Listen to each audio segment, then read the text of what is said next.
巴克利和大鲨鱼两位都曾是在禁区龙居虎攀的内线野兽，现在只能看到他们挤在 TNT 评论席上插科打诨，满嘴跑火车，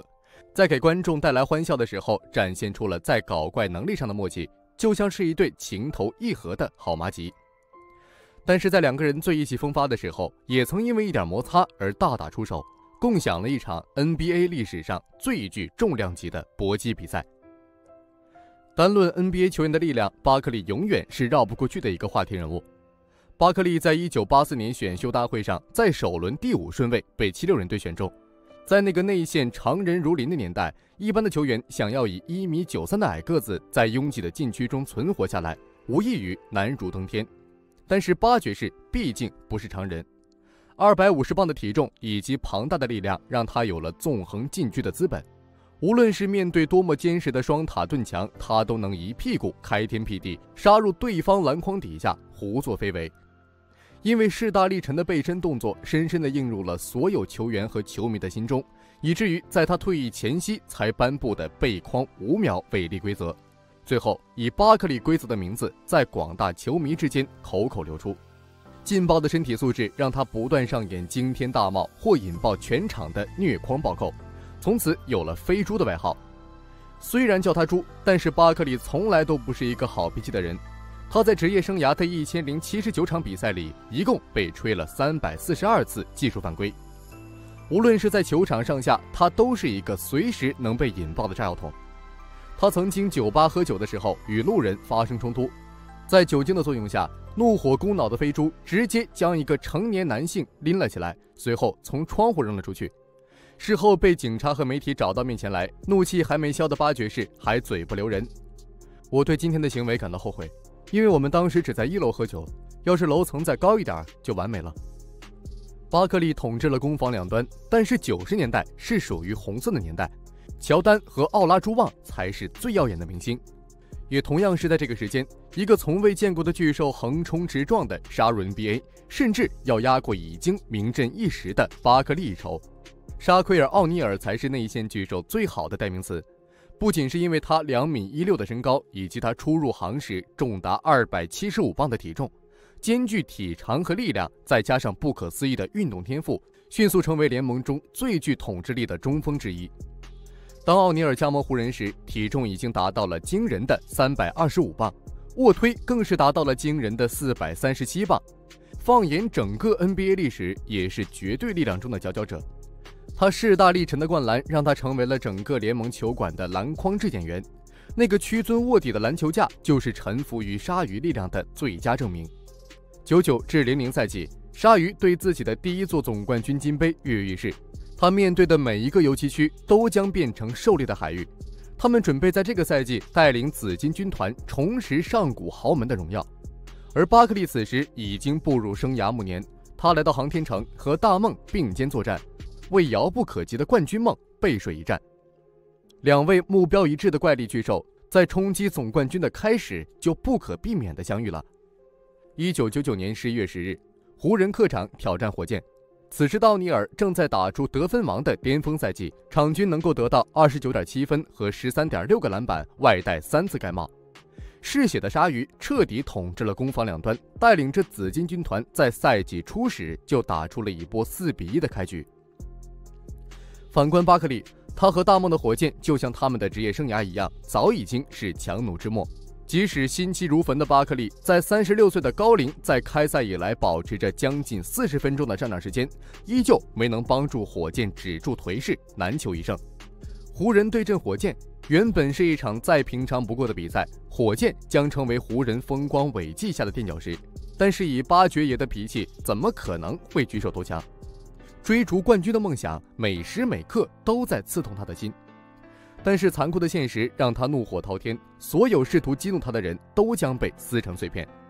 没错，所有人。比赛一开始，巴克利就展现出了极强的进攻欲望，在要到球之后先拔头筹，年纪带走了他的速度与健康，但是却无法侵蚀他的怪力。在他的绝对力量面前 ，AC 格林的防守形同虚设。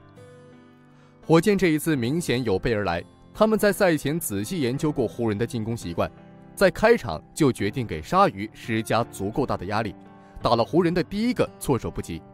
费舍尔的第一次喂鲨鱼就遭到抄截，即使鲨鱼艰难地拿到球，也会吸引来其他防守球员的包夹。鲨鱼遭到几位30多岁老同志的偷袭，大意了，打得很难受。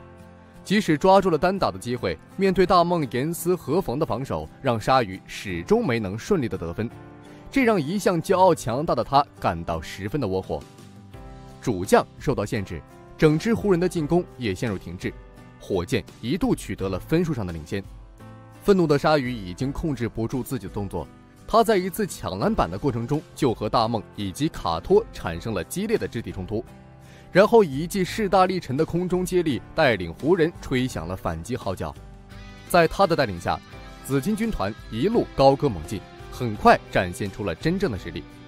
他们在第一节快要结束时就以24-22成功反超比分，重新将比赛的主动权抢了回来。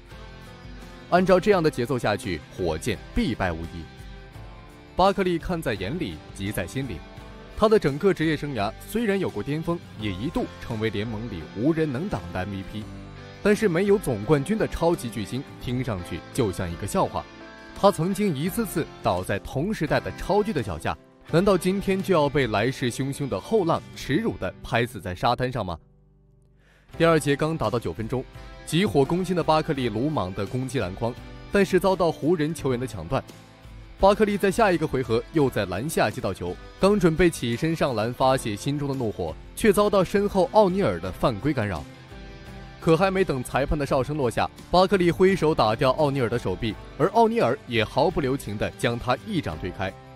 忍无可忍的巴克利将球砸向了对方，两位巨兽之间的火药味在这一瞬间被点炸，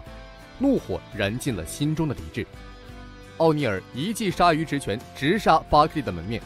狂野的力量在飞猪的脸颊上蹭下一小块皮来。巴克利深知自己在站立击打上没有长臂优势，抬起胳膊往奥尼尔的腋下一钻，抱住他的大腿往地上倒去，将这场重量级格斗带向地面肉搏。纵使场上的 NBA 球员也都是身高2米的壮汉，但是在真正的内线巨兽面前，他们的阻挠都变得无力。巴克利在混乱中将鲨鱼压在身下，冲着奥尼尔的大光头还了2拳。双方队员、安保人员和裁判几乎全军出动，花了好长的时间才将2个愤怒的胖子拉扯开。双方喘着粗气，还有一些不服气，但是裁判的一声哨响让他们彻底清醒过来。最终，双方都遭到裁判的驱逐，各自回到更衣室，才将这场精彩的 UFC 重量级冠军赛，球哥转台了，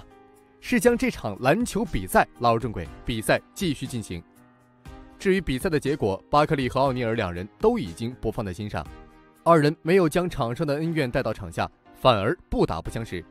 他们一致认同发生冲突时球员认真工作的表现，他们对彼此并没有恶意。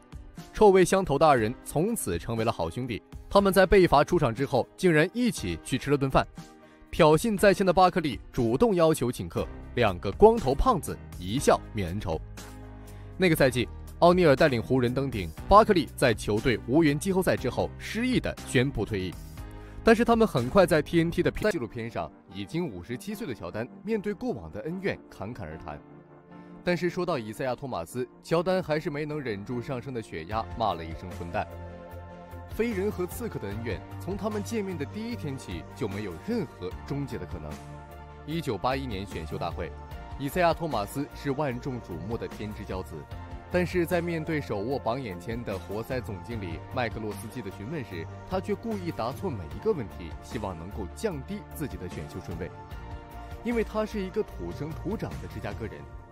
虽然贫民窟的黑暗带走了他的2个哥哥，但他还是希望自己能够在第6顺位被公牛选中，带领那一支一败涂地的球队冲击总冠军金杯，改变那个让他又爱又恨的芝加哥。但是他的小伎俩没能逃过老狐狸的眼睛，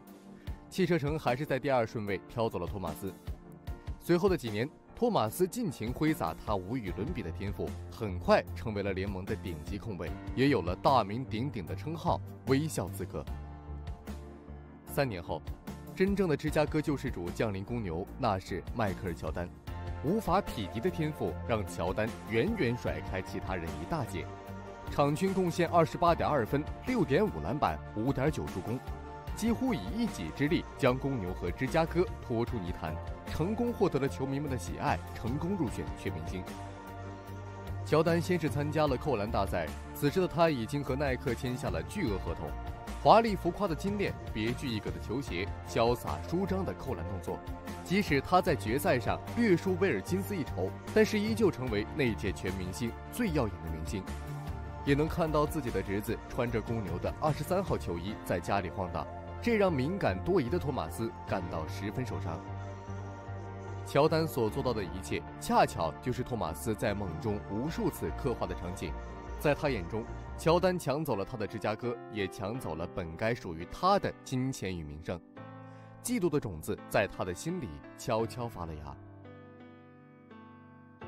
后来两人在电梯里相遇，乔丹没有向托马斯打招呼，这让以前辈自居的托马斯感到十分恼火。新仇旧恨一起算账，托马斯已经将乔丹视为自己的敌人。他找来参加全明星赛的好友，告诉他们乔丹是一个不懂规矩的年轻人，我们要给他一点教训。也许是碍于托马斯的面子，也可能是当时太过耀眼的乔丹引起了众怒，许多全明星球员答应了托马斯的要求。84至85赛季的全明星赛，乔丹抱着证明自己的心态走上了赛场，但是他突然发现，他无论如何也不能从托马斯的手中要到球，还要面对对方莫名其妙的针对进攻，他被所有人孤立在外。上场的22分钟里，仅仅得到了7分。对于骄傲的乔丹来说，这是他一生中最耻辱也是最不能忘怀的一件事。以赛亚·托马斯是吧？我记住你了。1985年2月13号，也是公牛在全明星赛后的第一场比赛，恰好就是斯科荣归故里，带领活塞客场挑战公牛。斯科在芝加哥体育场数万家乡父老面前被乔丹狠狠地羞辱了一番，愤怒的飞人天神下凡一般砍下了生涯新高的49分。他在一次快攻扣篮时故意放慢速度让斯科追上，然后狠狠地在托马斯头上完成了扣篮。斯科再不服气，也只能在所有芝加哥人的欢呼声中灰溜溜地离开。从此，瑕疵必报的刺客和针锋相对的乔丹之间结下了不可化解的仇恨。随后的几年，两个东部传奇后卫除了偶尔打打嘴炮，更多的是在暗中较劲，比拼球队成绩。但是他的队友没能帮助他在系列赛里笑到最后，连续3年首轮游。而托马斯在底特律正在一点点带领活塞走向强大。在教练查克戴里的帮助下，坏孩子军团出去出行，但是依然没能翻过东部魔王大鸟伯德这座大山。所有的纷争和仇恨都被埋在了各自惨烈的系列赛之中，但是他并没有消失，只是等着被引爆的那一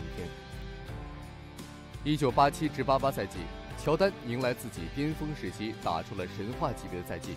常规赛结束后的奖项评选成为了乔丹的个人秀场，他拿下了常规赛得分王、抢断王、一阵一防、最佳防守球员奖、全明星 MVP、常规赛 MVP、篮球之神，初露锋芒。同样是1987至88赛季，托马斯和活塞也迎来巅峰，坏孩子军团凶名远扬，他们的防守坚不可破，进攻配合行云流水。那一年，他们以54胜28负的战绩，第一次拿到中部赛区的冠军。季后赛，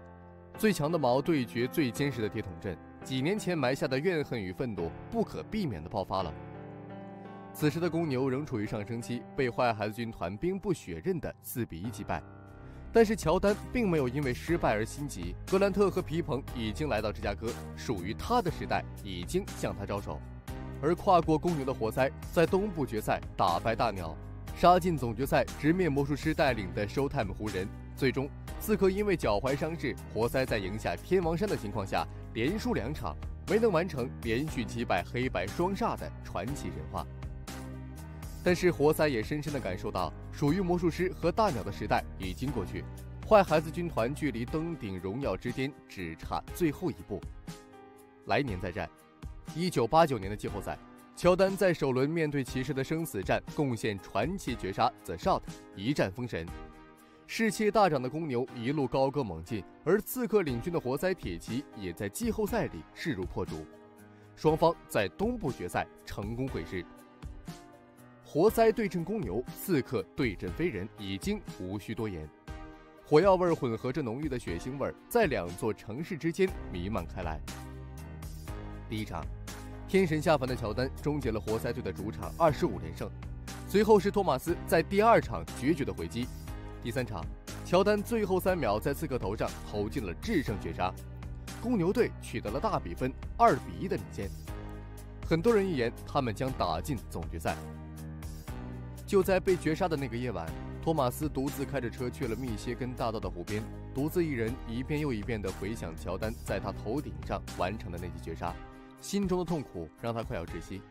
凌晨3点，眼睛布满红血丝的托马斯拨通了球队助教的电话：“我知道我们该怎么对付乔丹了。”随后的几场比赛，乔丹享受到了篮球历史上最疯狂和不择手段的防守策略。第4场，乔丹15中5；第5场，乔丹8投4中；第6场，兰比尔把皮蓬揍出了脑震荡，公牛队倒在了托马斯的脚下。往后的1年季后赛，同样的剧本不断上演。7场比赛里，坏孩子军团将乔丹的身体和精神磨碎了再重组。臭名昭著的乔丹法则让乔丹吃尽了苦头。他称活塞那2年的冠军是被恶魔统治了2年。他深知自己对托马斯和活塞只有不共戴天的仇恨，复仇之战必不可免。90至91赛季，坏孩子军团对3连冠展现出十足的野心，而公牛在请来禅师之后，三角进攻打得风生水起，皮蓬也已经成为联盟中数1数2的小前锋。10年磨一剑，终于到了斩下魔头头颅的时刻。公牛在季后赛里无往不利，毫无阻碍地再次杀入东部决赛。他们的对手正是卫冕冠军活塞，以及说到名字能让乔丹恨到咬碎牙齿的刺客托马斯。连续多年在坏孩子的蹂躏和肉搏之中磨砺，也许乔丹也不知道，此时的自己和芝加哥公牛已经强大坚韧到何种地步。他们在前2场轻松碾压活塞，第3场被逼入绝境的活塞奋起反抗，他们在最后2分钟落后5分。活塞的高压防守造成了皮蓬，活塞抓住快攻的机会，但是乔丹完成被禅师称为史上最好防守的1防2，彻底掐灭了活塞的最后一口气。最终，公牛在第4场兵不血刃横扫活塞，乔丹第一次完成了对托马斯的复仇。但是托马斯并没有表示出应有的大度，他们和彼此之间只有血海深仇，绝无尊重。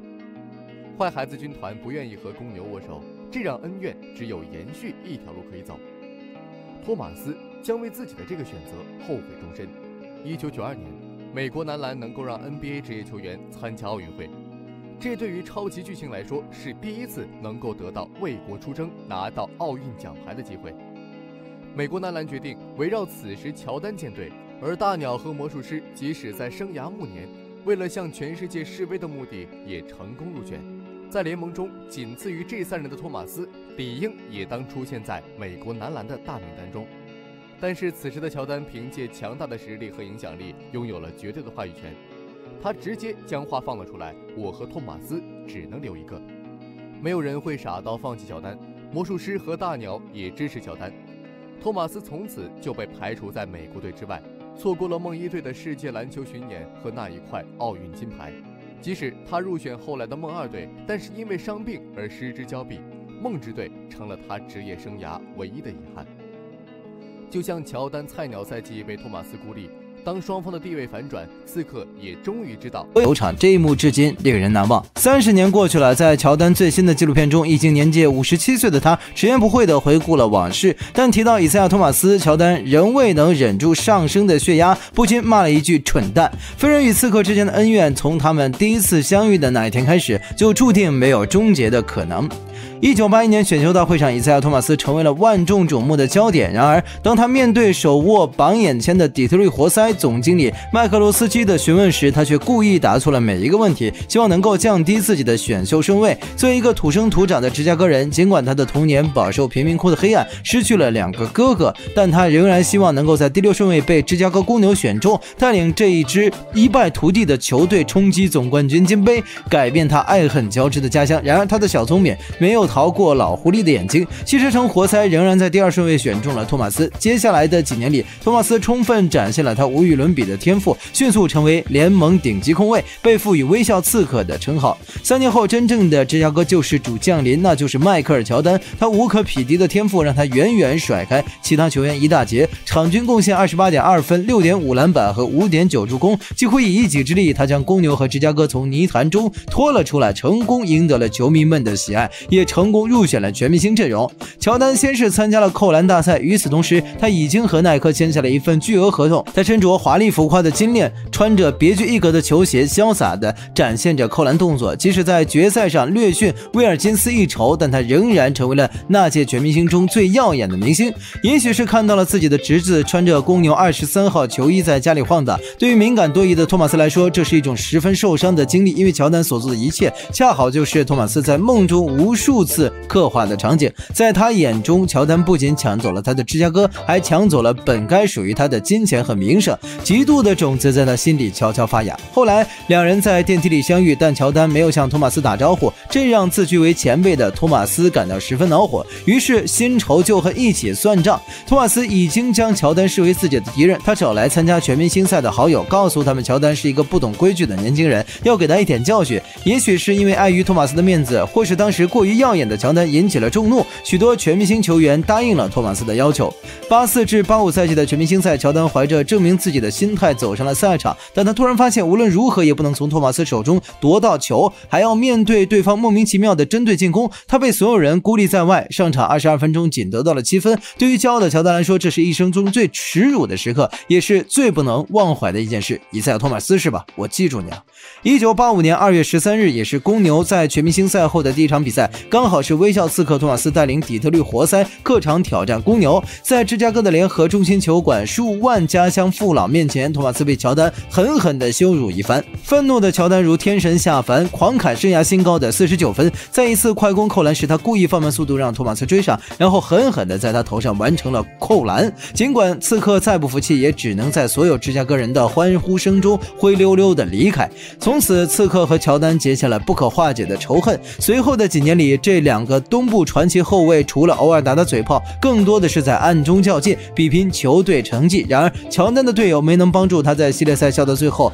连续3年首轮游，而托马斯在底特律则一点点地带领起活塞走向强大。在教练扎克戴利的帮助下，坏孩子军团初具雏形，但依然未能翻过东部魔王大鸟伯德这座大山。所有的纷争和仇恨都被埋在了各自惨烈的系列赛之中，但他们并没有消失，只是在等待着被遗忘的一天。1987至88赛季是乔丹迎来自己巅峰时期的一年，他打出了神话级的赛季表现。在常规赛结束后的奖项评选中，成为乔丹的个人秀场，他拿下了常规赛得分王、抢断王、一阵一防、最佳防守球员奖、全明星 MVP 和常规赛 MVP 等荣誉，篮球之神初露锋芒。与此同时，同样是在1987至88赛季，托马斯和底特律活塞也迎来了巅峰。坏孩子军团的凶名远扬，他们的防守坚不可破，进攻配合行云流水。那一年，他们以54胜28负的战绩第一次拿到了中部赛区的冠军。季后赛中，乔丹和托马斯的交锋成为了焦点。公牛仍处于上升期，但被坏孩子军团4-1击败。然而，乔丹并没有因失败而气馁，因为格兰特和皮蓬已经来到了芝加哥，属于他的时代已经在向他招手。活塞在东部决赛中打败了大鸟，杀进总决赛，直面魔术师带领的 Showtime 湖人。然而，刺客因脚踝伤情影响，活塞在赢下天王山的情况下，连输2场，未能连续击败黑白双煞的传奇神话。但活塞也深刻感受到，属于魔术师和大鸟的时代已经过去，而坏孩子军团距离登顶荣耀之巅只差最后一步，来年再战。1989年的季后赛，乔丹在首轮面对骑士的生死战中贡献了传奇绝杀的 Shot，一战封神，士气大涨的公牛队一路高歌猛进，而刺客领军的活塞铁骑也在季后赛中势如破竹。双方在东部决赛成功会师，活塞对阵公牛，刺客对阵飞人，火药味混杂着浓郁的血腥味，在两座城市之间弥漫开来。在第一场比赛中，天神下凡的乔丹终结了活塞队的主场25连胜，但随后托马斯在第2场决绝的回击中为活塞赢得了胜利。第3场比赛中，乔丹在最后3秒投进了制胜绝杀，使得公牛取得了大比分